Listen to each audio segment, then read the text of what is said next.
Today I want to talk about Jehovah's Witnesses and loneliness and depression.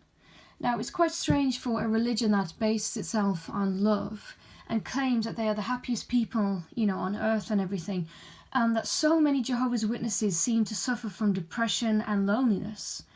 At the same time, they claim things like, we're privileged to be Jehovah's Witnesses because we're part of a worldwide spiritual family. I'm sure we've all heard that many times. We're part of a worldwide brotherhood, a family. You can go to any congregation on earth. You can just walk in through the doors. You can tell people that you're a Jehovah's Witness, and straight away they will welcome you like family. Now, from my own personal experiences, because I've traveled the world many times and I've been to congregations in many different countries, including India, New Zealand, Germany, Scotland, London, plenty in the United Kingdoms. I've been to about, I think, 5 or 6 in America, from New York, Indiana, Boston, and all those kind of places. And it's true to an extent. You can walk into a Kingdom Hall and you just say, I am brother or sister so-and-so, I'm from this congregation, and people generally act excited and they want your phone number and, where are you staying and blah, blah, blah. But it's quite strange because people sort of have a misunderstanding when it comes to that kind of attention and the claim that we are part of a worldwide family and that we have all these instant friends and family members. Because don't forget, they use scriptures when it comes to people who are not just born into the truth but study. I mean, you know what it's like if you studied, or if you studied with somebody who was previously in the world and they want to become a Jehovah's Witness. One of the first and main things you tell them is that they're going to have to basically abandon their former friends and family who are not Jehovah's Witnesses, because the organization tells us that bad associations spoil useful habits. And in the cases of Solomon and other witnesses or servants of Jehovah in the past, the more they associate with people who are not worshippers of Jehovah, the more likely they are to change their minds and leave. Fair enough. But at the same time, we're literally telling them to give up their friends and family members and even distance themselves in a lot of ways, emotionally, spiritually, mentally, from even their spouses or partners, And even if they live with somebody that they're not married to, we often encourage them and instruct them that the only way Jehovah can accept them is if they dump their partner. Now, I've seen a guy actually do this. He was, I think his father used to be a witness many years ago, and his father's dead now. And this chap is I think he was about 51 or something when me and this other brother first sort of met him.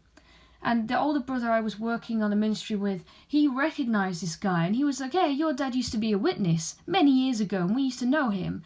So what about you? Do you want to come to meetings? And this guy was like, maybe. And in the end, he had to study and he sort of got into it. And then he was told that he had to give up his partner, with whom he'd lived with for at least 8 years, because they had a daughter together and she was about 8 or something. And he was very confused and, well, obviously depressed and upset, because he was told that while he was studying, he's allowed to do whatever he wants. But if he truly wants to become a witness and get baptized, he has to dump his partner. And of course, a child, he used to work full time and everything. The child would logically have to stay with her mum. And that would mean that he wouldn't be able to live in the same house as his daughter, which is just like, wow, he didn't expect that one. That's not a small thing to ask for somebody.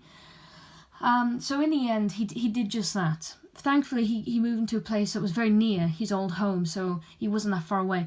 But I know that he suffered from depression, and he still does, because he's separated from his partner and from his child. And of course, his partner was very upset and angry and felt betrayed and everything, and was seriously confused as to why he was going to do this when 5 minutes ago this wasn't even on his mind. But this is the thing, you see, Jehovah's Witnesses are told that they must leave their friends and family behind them in the world. But it's okay. Because in the Bible, Jesus said that those who give up mothers, fathers, friends, fields, businesses for me, will gain them 1,000 times over with Jesus Christ. And they often say, the congregation is full of spiritual mothers and fathers, spiritual brothers and sisters and cousins and children. No matter who you give up, we will replace them, basically, with a spiritual, upgraded, pro version of this person. Why would you need your worldly father or mother? We have plenty of mother and father figures in this congregation. They'll look after you instead. Well, that's a bit of a steep promise, isn't it? Because by saying that, you're basically implying that people in the congregation who are essentially strangers, and even after many, many years, most people in the congregation don't really know each other. You know, I mean, most people don't even know where each other really lives or what their address is or their phone number. You know, they just sort of know the basics, what you see just on the front of it when they go to the Kingdom Hall. But you're actually saying that these people in the congregation are essentially responsible for certain emotional and social needs that you have. These needs, you didn't have them before because you had family members and friends and whoever who would take care of these things. But now you've been told to give them up. You now have a deficit. So when you join the Kingdom Hall, you've been told that it's okay. You have mother and father figures who are ready to take you on. You have new friends who are going to look after you. You have cousins and new children to look after and all these things. But is that the reality? Well, I think that everyone listening can agree that it really, really isn't. In fact, it's a strange feeling because you have these high expectations that are given to you, all these promises that are promised to you by the person who studies with you, or, you know, you grew up as a child and you're just told that this is the way it is. But when you actually come to use this facility then, this service that they're offering to you, you find that there's nobody available. That all of a sudden you realise that their role when it comes to you is very limited. In fact, they're not really interested in looking after you emotionally, socially or anything like that. You come to realise that the only need that people who are Jehovah's Witnesses are interested in filling is your spiritual need. And by that, really, that means that they're interested in interfering in your spiritual habits and your spiritual life and winkling out thoughts and feelings you have, which may be dangerous, and finding out whether you're weak or not. And the most anyone can really do to you is offer to spend more time with you on a ministry. Maybe they'll pioneer with you. Maybe they'll sit next to you at the Kingdom Hall. And that's about it. So what does this mean for people who have left people behind when they were studying? Well, it means that they end up being lonely. That man I mentioned earlier, the one who left his partner and his child behind, he similarly had high hopes. When he was being studied with by the brother that I was with in the first place who met him, he was shown an awful lot of attention. Everyone was making such a fuss of him because he was so-and-so's son, and it was a bit like the prodigal son has come back. Wow! This guy's kid was like a teenager or a young child when he left the organisation because his father died. And now here he is, he's back again, and we can't believe it. Isn't it great? It's almost like his father's come back from the dead, and everyone was making this big fuss of him. And so naturally, he felt like all these claims were true. And so he came in, and when he said he was going to get baptised, the excitement intensified. We're going to get a new brother in our congregation. That's what we've been praying for. We need more brothers. And now here we go. Here's one, and he's so, humble, and he takes everything he's been taught with no resistance, and he's just great. So he got baptized. His little daughter actually came and watched him. She sat next to me, and she was really confused but kind of excited that something, kind of cool was happening to her dad, and that was it. And then guess what happened after he became baptized? Absolutely nothing. In fact, there was a period not long afterwards where he didn't turn up to meetings for probably about 2 or 3 weeks. And because in the Jehovah's Witnesses, they also have this kind of unofficial rule, but it is kind of like an official rule really when it's in practice, that sisters may not call on brothers and brothers may not call on sisters unless they are an elder. So for example, if there's a brother in your hall, like in this instance, who is missing, and nobody seems to know what's happened to him, nobody's gone to see him, and you're a woman and you're concerned for whatever reason, you don't really feel like you're allowed to go to his house and just knock on the door. In fact, I asked my dad at the time, he was an elder, and I said, don't you think you ought to call on brother so-and-so, because I've noticed he hasn't been to meetings for like 3 weeks. And he sort of went, oh, I didn't notice. And I said, well, I have, so go and talk to him. And he was like, oh, well, I'm sure he's fine. I haven't got time, and, blah, blah, blah. And he came up with all these excuses why he wasn't going to call on this brother. And I said, well, if you won't, I will. Straight away, I was hit with that sisters don't call on brothers, do you want to get a reputation? Do you want people to see that you've gone into his home, blah, blah, blah. And so I felt like my hands were tied. This brother was being neglected deliberately, and I felt like I wasn't even allowed to show my support and find out what was going on. So in the end, when I talked to him, I found out that guy had actually had an accident at home, and he'd hurt his back. He'd fallen over and hurt his spine. And because of that, he was sort of having to lie flat on his back at home on his own for weeks. I'm not even joking. And he couldn't contact anybody, and he was struggling to even crawl to the bathroom or anything like that, and he felt so sick, and he was in severe pain. And then he was kind of expecting, as everybody would, that sooner or later an elder or somebody would drop by just to check on him, and then he could finally get some help. Well, that didn't happen. And in fact, when I mentioned that I'd even talked to certain elders, and this is the worst part, and this is no word of a lie, he lived on a cul-de-sac, which is like a close-ended street, and it's like a horseshoe shape. Now, this brother who had the accident was sort of at the entrance of this cul-de-sac, and a few doors up there lived an elder who was in the same congregation, and on the other side there was another brother who was in the same congregation. And I asked those brothers specifically also to call on him. I said, you literally walk past his house every day. You drive past it. He's right there. You can see his house from your bedroom window. So just call on his door. And they made all these excuses why they didn't have time, and they didn't bother. Now, that brother soon afterwards told me exactly what my thoughts and feelings are about the organisation, which is they make an awful fuss of you when you were first interested, when you're first talking about studying, when there's sort of a fight to see who's going to study with you first and count the time. And then when you say you're going to get baptised, everyone's cheering because, the mission has been fulfilled. But afterwards, nothing. People's interest just fades away. They're looking for the next person to bring into the truth. The new study is the focus of attention, and you're expected to simply look after yourself. Now, that's a little bit of a blow, to put it mildly, when you've given up friends and family members who you previously had really close relationships with, and now suddenly you find yourself completely alone with a bunch of people who pay no attention to you at all. And even if you're sick or missing, in extreme circumstances where you think, well, at least in that, then they'll talk to me because they have to. Even then, there's no guarantee that anybody will. So you may be completely alone. And this is the problem, you see. It was strange because when I was disfellowshipped, obviously the first thing that they want you to feel is isolated. That's the whole point. They want you to be isolated for two reasons. One, to allegedly protect the congregation from your wicked ways and thinking, so you don't poison other people, especially the young and impressionable people, from doing what you're doing. So firstly, they say is to protect the congregation. And then secondly, it's supposed to make you feel that all of the love, all of the warmth, all the support, all your family and friends are all inside the nice warm kingdom hall, and here are you in the rain, all on your own, and it's crap, and you don't like this, and you're depressed. And so all you want to do is go back into that nice, warm, loving environment. And that's why they say to you, even when you're disfellowshipped, you're not allowed to go and have worldly friends. You can't just go and say, well, fine, I'm going to find myself a nice boyfriend or girlfriend in the world now because there's a better pool of people to choose from. You can't do that.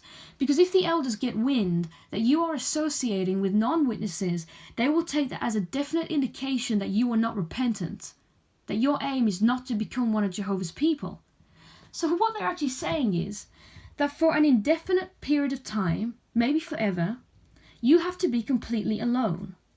No friends or family. Even if you live in the same household and technically they're allowed to talk to you, you will find they will have very limited contact with you. In fact, they may pressure you constantly to move out and get your own place because they don't want to live in that house with you and have that pressure and the reputation on their house. So all of a sudden you have this huge problem that people are stuck in limbo. They can't have worldly friends and they can't have witness friends. They are isolated.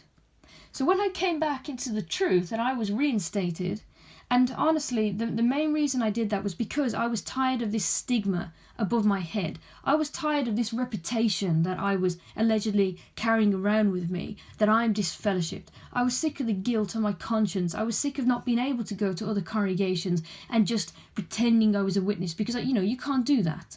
Your conscience just won't allow it. So I was sick of this sword hanging above my head, and so I finally got reinstated.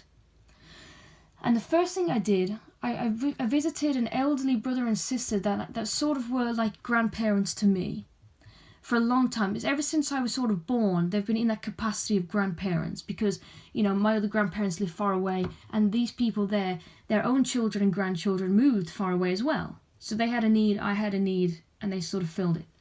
So the first thing I did, I walked all the way to their house and I knocked on the door, and of course they were very happy to see me, and they invited me, and they were actually surprised. They were like, "Oh, we have a visitor, bring her in."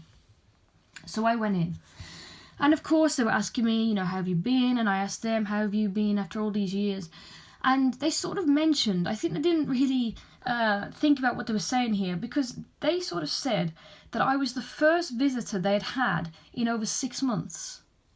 Now, don't forget, these people live locally to the Kingdom Hall. In fact, everybody, apart from 1 or 2, I think, live locally to that Kingdom Hall. And when I say local, I mean within about a mile or about 2 miles. Because in my area, I think we have 1, 2, 3, 4 Kingdom Halls within a 5-mile radius, definitely. In fact, maybe more than that. We have quite a few Kingdom Halls, and in the one Kingdom Hall we have 4 congregations that use it. There's an awful lot of people around here. So there are plenty of local people who live literally a few streets away, and I really mean that, a few streets away. And these members of the congregation, the man was an elder. He's always been an elder as far as I can remember. The wife has a great reputation. Everyone loves her. She's very gentle and everything. And yet they hadn't had a visitor in over 6 months.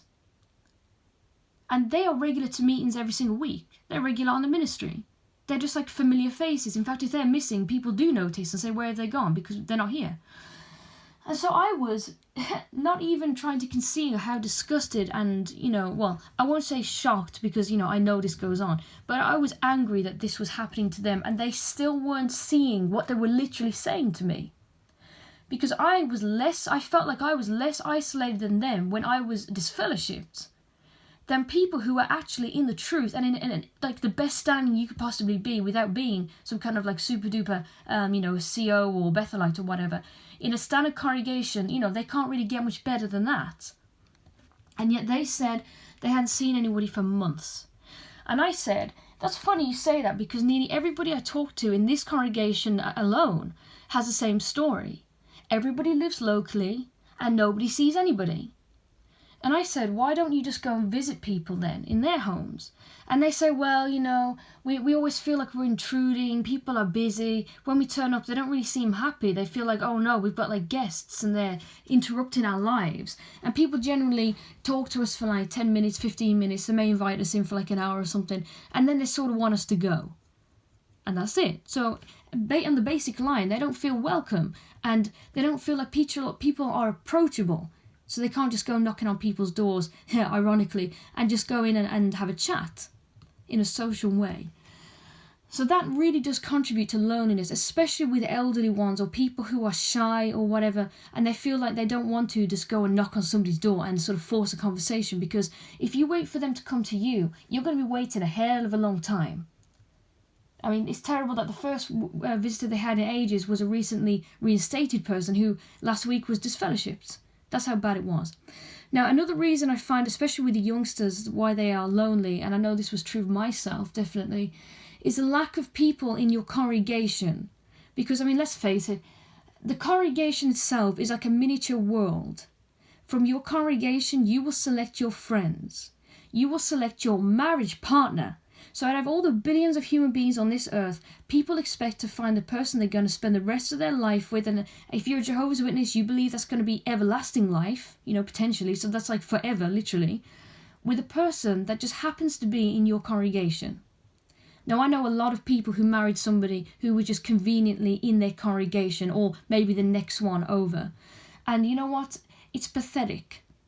And it's same when it comes to friends too. It's the same thing. People just pair up with people that are just there. And you see massive differences in age. You have like 15-year-old hanging out with people in their 40s who consider going to a married couple's house who are in their 60s or 70s as a social outing. That's like the highlight of the week. You say, what have you done this week? Oh, we went to brother and sister so-and-so's house. And you think, brother and sister so-and-so? Man, they were born in suits and ties. You know, they probably shower in suits and ties. They are like the old farts of the congregation. And that is your social life? You're hanging out with these old people. And when I was a child, I often said this problem to my mum and dad. I feel lonely. I don't have peers. I never get to go to the cinema or just go to the park or go to my friend's house because I don't have any friends. And you always get hit back with the same reasoning. The Watchtower and Awake articles encourage people to branch out with their friendships. Don't just hang around with people your own age. And they give the example of whichever king it was, I can't remember now, who took advice from his peers who were his age and it was bad advice. And that people say, see, that's the disadvantage of only having friends your own age. So you should get friendly with people who are older than you. Married people, elderly people, you know, pioneers, ex-Bethelites and whatever. Branch out and have a wide variety. And that's fine. But it's funny because people never encourage you to get friends your own age. It's always the opposite. They always ignore the glaringly obvious problem that there isn't anyone in your congregation who's your age. You're only stuck with old farts and old couples and married people and people who are widowed and everything like that. Like grown-up people who spend their time looking at the inside books. And you're a young kid, you know, you're like 10, 15, you're in your like late teens, you're like 21 or something, and you have no friends. So what happens? Well, some of the kids, especially the ones whose parents are more liberal with their freedom, they go off to other congregations and they start to seek out people of their own age. And then it's like they literally take what they can get. If there's a brother or sister who has a bad reputation, it doesn't matter. As long as they are young and sort of cool, then fine, they'll make a good friend. Better them than an old fart, right? And this is a problem. And then at the same time, the Watchtower has on many occasions cautioned youngsters from becoming gangs of youngsters. And this is stupid, calling people a gang when they're just really a group. But they're discouraged from hanging out in big gangs of witnesses, especially at assemblies and conventions. You know, you often see that on the track when at the big assemblies at football grounds and things. You see, you know, about 20 or 30 young men and women all hanging out and they're all flirting with each other, and you can tell this is just like an occasion to find a mate or to find new friends. You know, this is all it is. It's like a pairing up operation. And the society have actually cautioned and sort of discouraged this way of behaviour. You know, let's not have gangs, let's just have people kind of dispersed and mixed up. Don't let people find their own kind and make friends. So in the end, you end up with no friends. You end up isolated, you're told just to mind your own business and focus on the truth. And you get a lot of witness children who grow up into these kind of dowdy, beige kind of people who dress like the people in the magazines with skirts down to their ankles and, you know, their boring haircuts. And they're just like completely drained of any creativity or social life. They don't do normal things like sports because they don't want to get too involved in sport. They don't do things like drama or art or whatever because what's the point? Their main focus is on the ministry and that kind of thing, and that's all they have. And the thing is as well, even when you do find friends, no matter what age you are, is it really possible to have a close relationship with somebody whom you can't trust? Because this is one of the biggest problems that I know I faced and a lot of people face. You can't really be yourself around Jehovah's Witnesses who claim to be your friends. Because what is part and parcel of being a friend with somebody is divulging your deepest thoughts, feelings, you know, stuff you've done in the past that may be naughty or whatever. And you're supposed to just have a laugh about it, compare experiences and learn from each other in a safe environment where you have this kind of expectation of privacy, right? You know, you tell your friends stuff you'd never tell your mom and dad or other people because you know it's going to get you into trouble. But with your friends, you're supposed to feel free and easy and it's like a nice environment. Now, is that really possible when the Jehovah's Witnesses, it's drilled into their heads to report any behaviour, any thoughts, any feelings, any indication, anything at all that sort of implies or indicates that you have potentially worldly leanings? Is that possible? Well, this is the problem. you get a bunch of kids hanging out together, or young people hanging out together, or older people hanging out together. And one girl, let's say one woman in the group, is spotted wearing an ankle bracelet. Now, I don't mean the ones that police give criminals. I mean like a jewelry thing. A gold ankle bracelet. It's very small, discreet. You can barely see it beneath her jeans or whatever she's wearing on that occasion. But somebody with eagle eyes spots it. Now, what do you think they do about it? Now, let's compare it to people in the world. If somebody comes to the group wearing something that's a little unusual or whatever, people may notice it, people may comment on it, but that's about it. Maybe they think it's kind of cool. Maybe they, make a joke about it or rag you about it a little. Maybe they just ignore it because they don't care. But what do Jehovah's Witnesses do? If they pick up anything like that at all, a sister has 2 piercings in her ears, not just one, or a sister's wearing a gold ankle bracelet, or a brother is wearing a t-shirt with a slogan on it, or a skull on it, or something like that, what do you think happens within that group?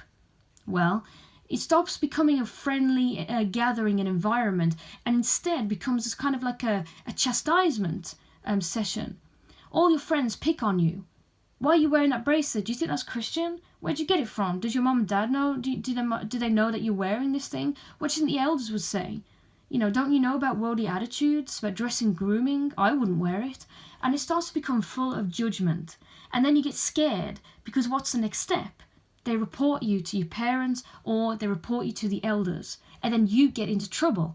And what your friends say when you say to them, hey, you got me into trouble for that and I've been reproved or whatever, or they had a go at me, or my mom and dad have grounded me now, what do your friends say? Well, it's for your own good. We're only doing it because we care about you. But in reality, they're doing it because they are told that they must do it. In fact, they even say that if we don't tell on you, we become a sharer in your sin. No matter how trivial it is, no matter how serious it is, no matter how private it is, we don't care. We're told that we have to stick our hooters in and stick our oars in and then tell everybody what you've just done, or said, or thought, or wore, or listened to, or watched, or the places you've been, or the people you've talked to, or anything like that. Imagine being a youngster and you have a crush on somebody who's not a Jehovah's Witness, and they're on your mind all the time, and it's just like a harmless thing, as is natural. You get a crush on somebody, and for a while you kind of enjoy kind of idolizing them for a while, and then it fades away. Imagine having a crush on somebody who's not a witness, and you tell your Jehovah's Witness friends, oh, there's this woman at work, or there's this guy at work, and he or she is super hot and I like them. Is that funny or cute or whatever? Here's a picture of them. What do you think that witness is going to do? Do you think they're going to indulge you and be like, yeah, they're cute, blah, blah, blah, and ask you questions and just indulge you knowing that it's going to probably fade away in a few days or whatever? No. Suddenly it's all, oh, this is dangerous. Do you want to commit immorality? What does the Bible say about dating people who aren't in the truth? And all of a sudden all these accusations and all this leaping to conclusions happens, and the fear and, oh no, we have to tell someone about this and prevent you from committing a serious sin. All because you said something silly like, oh, I have a crush on somebody. So what happens? In the end, Jehovah's Witnesses learn very quickly not to say certain things. My own parents had the habit of, when they had invited somebody for dinner, even if it was like just an ordinary person, or even someone like the circuit overseer and his wife, there would be a major cover-up operation in progress. Everybody will be told by my dad, if there are any videos or DVDs or CDs that you think we should cover up, you better put them in the cupboard. And I mean stuff like Star Trek. I mean stuff like Lord of the Rings. I mean stuff like Gladiator.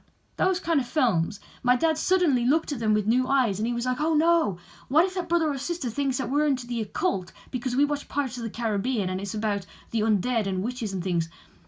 What if they think that we love violence because Gladiator's rated a 15, or rated R or whatever that is in America? Oh no, they're going to get the wrong impression. They're going to start thinking that we have worldly views and whatever. We better hide them. And as a child, I used to think this was so bad. That people, my mom and dad, were so obviously terrified of the opinions of their own friends. on just normal films and books and things. Now, come on, if my dad had a, Swedish porn or something stacked up, then I could understand why he'd want to hide it. Or if I had like Playboy magazines, or I don't know, like the satanic volumes or something, then yeah, I get why they would hide those. But just ordinary movies, even Disney movies, because certain couples would say, we don't let our children watch Disney films because it's about good and evil and it has like witches in it and spells, and we don't like that as Christians. And so we would have to hide away Beauty and the Beast and Hercules and all that nonsense because it was like pagan and whatever.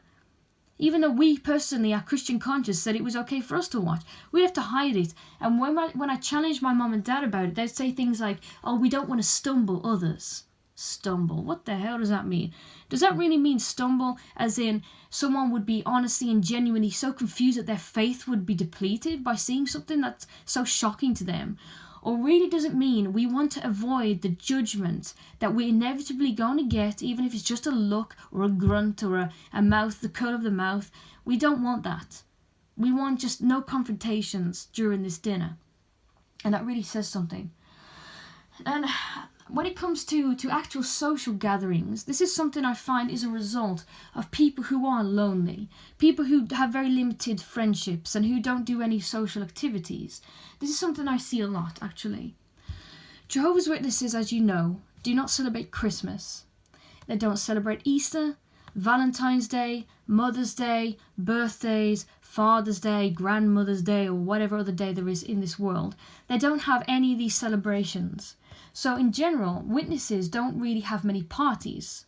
In fact, even like get-togethers or whatever they call them are very few and far between because it takes a lot of effort and organisation. There's no, it's not really like an occasion or anything. So people can't just randomly say, okay, let's have a party.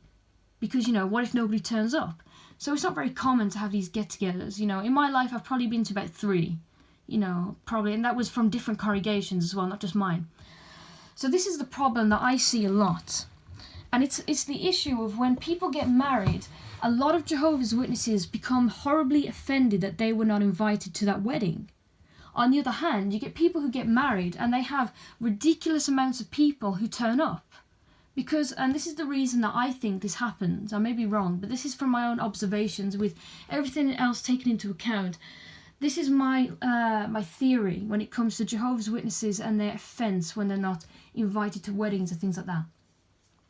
Jehovah's Witnesses are completely starved when it comes to parties and social gatherings. When it comes to just having a good old knees up with songs and music and food and just, you can wear your casual clothes and you see people you haven't seen in years and whatever, they barely do that. And the best way to do that is having a wedding. Because you're finally allowed to have a party. Finally, something to celebrate. Finally, something we can make a fuss about. We can buy gifts. We can dress up. We can dance to music. We can have a laugh. It's like a big thing and everybody looks forward to it. Now, does everybody look forward to the wedding because they care about sister and brother so-and-so who are getting married? No. In fact, at most weddings I've been to, hardly anyone even knows the bride and groom. Or even their family. They just say, oh, well, they used to be in our congregation, or, they're sort of grown up in ours and they're getting married. And I've never met the sister before. And she's like from a different congregation. But, it's nice that we were invited. And this is the thing. Because I see it as an occasion for free food, for free socialization and a free party. It's something to look forward to. You get to go there and have a great time. And therefore, that means that the witnesses who weren't invited, despite the fact that they don't even know the couple or really care about them, they're not really going to care if that person has problems in their marriage or not. That's not their business. All they care about is the fact that they weren't invited to the party. And what they're thinking is, I have been as deprived as everyone else. I haven't been to a party in like 30 years or whatever since I became a Jehovah's Witness and I stopped doing Christmas and all that. So I've been deprived of all these social outlets just as much as the rest of you. And you barely know the bride and the groom and you got invited, but what about me? And you get brothers and sisters who fall out with couples and their families and get sulky and they won't come back to meetings, all because they didn't get invited to a party.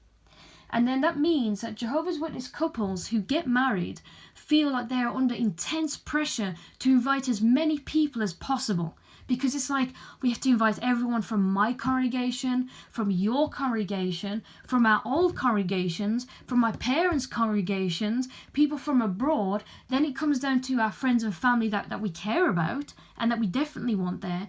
And in the end, instead of having a small wedding, you have a massive one full of people, and then it's more cost and expense, because it's like, well, who can come back to the reception party?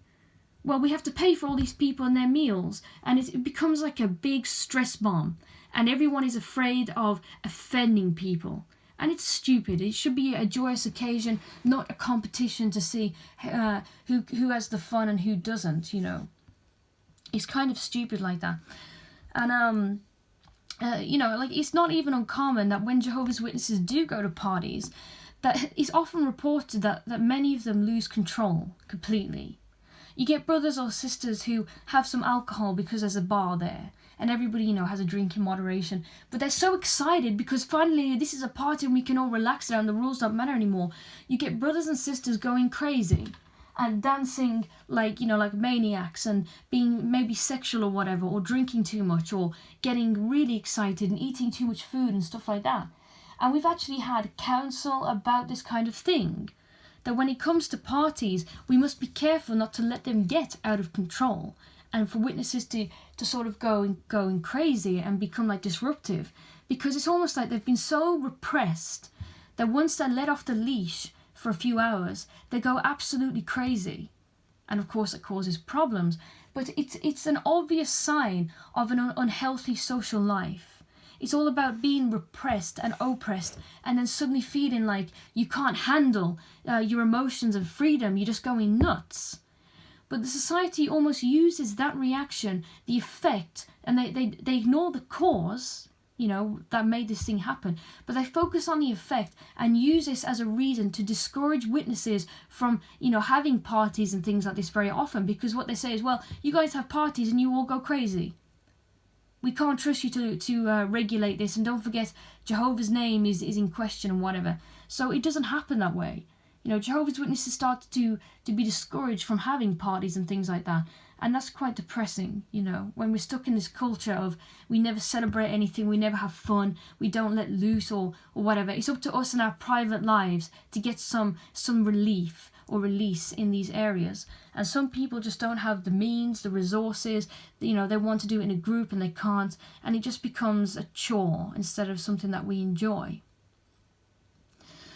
Now, when it comes to dating and things, all these problems, I mean, if you think these problems make it hard enough to find friends, how hard do you think it makes it for witnesses who want to find a marriage mate or even just a date? I tell you, it's almost impossible. Because again, you're choosing people from the same congregation that you were born into. You have been grown up, you have been raised, to be isolated. You are socially retarded by the time you're an adult, because you don't know how to handle arguments or, you know, have fun or just be relaxed in other people's houses or anything. People like Jehovah's Witnesses become like almost stiff-buttoned when they go to other people's homes. They're too afraid to even ask to go to the bathroom or to get a drink, because it's almost like they feel like they're intruding or something. So when it comes to dating, people are not equipped to just be casual and just be able to enjoy a healthy relationship with somebody and then determine whether this person is worth marrying or not. You have a lot of pressure because the congregation inevitably will interfere. They will judge the person you're interested in, and they will let you know whether they like them or not. If they don't like them, there is an enormous amount of pressure on you to stop the relationship, no matter how you feel. No matter about, you know, your private relationship with that particular person, it doesn't matter. The congregation have judged and they don't think that you guys should be together, so you better split up. On the other hand, if they do like the person, there is an awful lot of pressure on you to commit to them.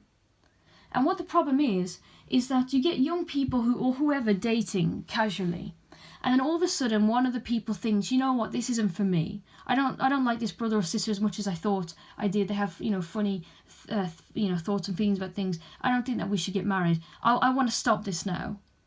And then they get scared to dump them because the entire congregation have already sort of set their hearts on, this is going to be the new wedding. This is going to be the next party we go to. Woohoo! And when you suddenly indicate that you may have to knock it on the head, the congregation become disappointed, and they start to say things like, well, what's wrong with brother or sister so-and-so? They're a pioneer. He's a ministerial servant or an elder. You're not going to do much better than this. Do you want to go into the... Then that's the next thing. They start to accuse you of, oh, so you're going to go into the world now, are you, to find somebody because, Jehovah's people aren't good enough for you. And you start to feel scared and pressured, and then they accuse you of casual dating, which is forbidden, and stuff like that, and playing with people's emotions and, whatever. And in the end, you get couples who are actually pressured into getting married just to appease the congregation. And that's not very good. And also the whole chaperoning nonsense just prevents people from being alone with a person, and you can't really get to know somebody, friends or dating people. When you have somebody who circles like a vulture above you, listening in and making sure that you're sitting correct distance apart and, criticizing you and interfering, it's not okay. Now, this is a seriously bad problem, and so many Jehovah's Witnesses, as a result of all these pressures and all these rules and the culture and the discouragement, they end up being completely isolated and alone. They're totally lonely. They're desperate for company. And then there is the temptation then, from the Jehovah's Witnesses' point of view, to associate with worldly ones. And it's awful because sometimes you go to work or, you know people who are worldly or whatever they want to call them, and they are genuinely nice people. And they're social, and they have similar beliefs to you, and they have similar interests. And it absolutely kills people to have to turn these kind of relationships down. Because it's almost like being starving hungry, and there's a plate of food in front of you, but somebody has told you you're not allowed to eat that one yet. You're not allowed to touch it at all. And so you're hungry, and it's right in front of you, your needs can be satisfied, and you have to deny yourself that over and over and over again. Now, what happens when you're super hungry and you don't eat?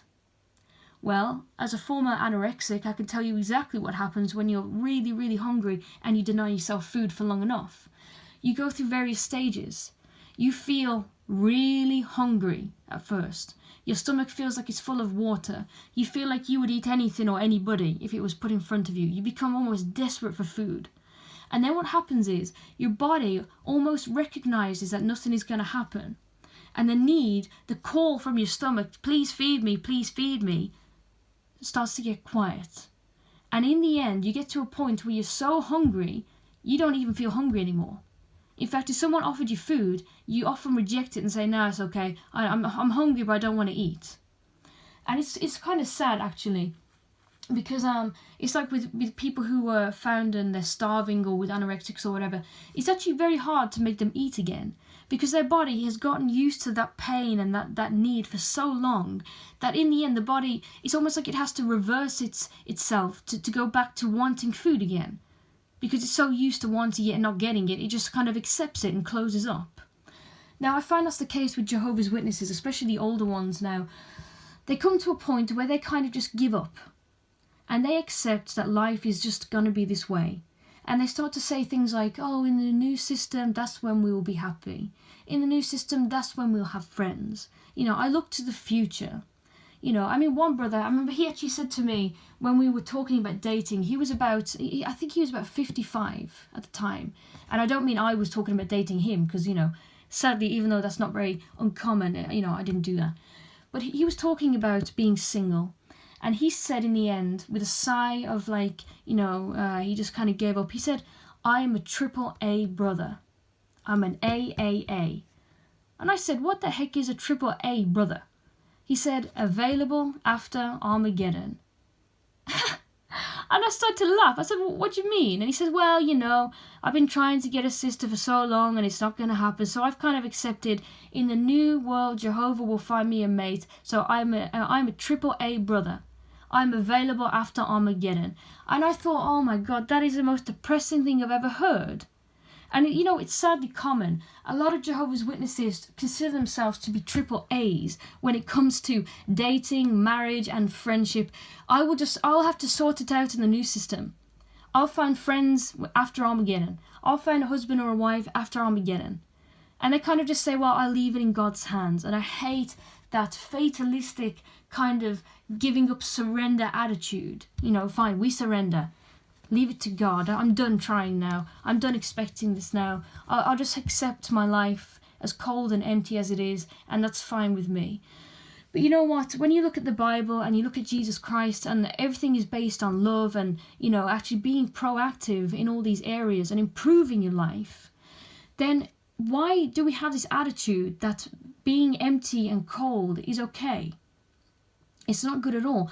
Jesus and Jehovah's aim with the Bible and teaching us the truth is not to make our lives emptier. It's the opposite.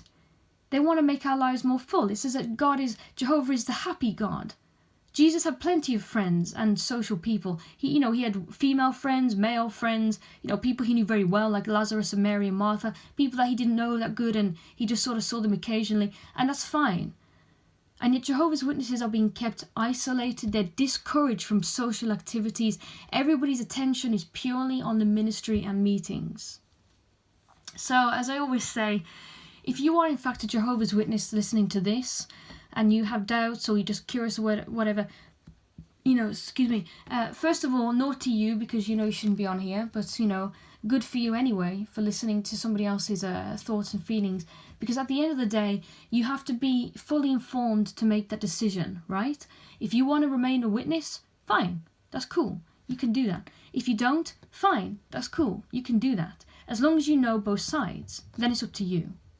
But if you are in fact a witness listening, like I said, compare what I've just said about how the witnesses view friendships and dating and how they just completely ignore being lonely, and how depressed ones are just, well, we all know how depressed people are treated in the kingdom halls. They are always asked the same questions. How's your ministry doing? Are you come to meetings regularly? Are you reading the Bible? Are you praying? So what they're really saying is your spiritual life is the reason that you are depressed. Therefore, it's your fault. It's your neglect that is making this happen. So all you need to do is do more for the society. And that's going to cure you. And then at the end of the day, if you still say, I have serious issues, for example, if you have PTSD, if you have anorexia or something, or you have clinical depression, the brothers will always knock it off and say, look, we're not medical professionals, okay? We're not shrinks. We can't really deal with this. And so you're left in a lurch. And at the same time, they discourage you from going to a psychiatrist or whatever, because they're like, oh, they'll just tell you that it's the witness's fault and to leave. So that says a lot to me. But after comparing all this stuff about being lonely and the way that depressed people are sort of dismissed and kicked to the curb and, they have to look after themselves, just compare it to what the Bible preaches, to what people like Jesus were like and what they said and things like that. And think about it. In the new system, people have this image of having tons of friends, of family. Well, we should be doing that now. If we are preparing for life in the new world, it should be that way already. We shouldn't have to make major adjustments after Armageddon. These things should already be in action now, so we are able to make that transition with minimal, problems into the new world. So just think about it and think what your thoughts and feelings are about that subject, It's better to do that than just be blind and close-minded. And to everybody else who's listening, who is an ex-witness or whatever, or just an interested, curious member of the public, thank you for listening to my podcast and my ceaseless ramblings. I hope that something I said has struck a chord, or something that you've been thinking about or agree with as well. Comments are welcome. I'm really loving the comments I'm getting. It's so nice. Even the ones that are horrible. Even the ones that are saying to me that I'm just trying to misinform or whatever. That's okay. I want people to tell me what they think, That's the best thing. This is what we call like an open discussion. It's an exchange of ideas, and the Jehovah's Witnesses really discourage that. So let's try and make that happen here, good or bad. It doesn't matter. We just want to promote that idea of open-mindedness and discussion. So thank you once again for listening, and check out, I have some more podcasts coming now, thick and fast, about various things. And so have a peek if you're interested. And again, thank you and peace out.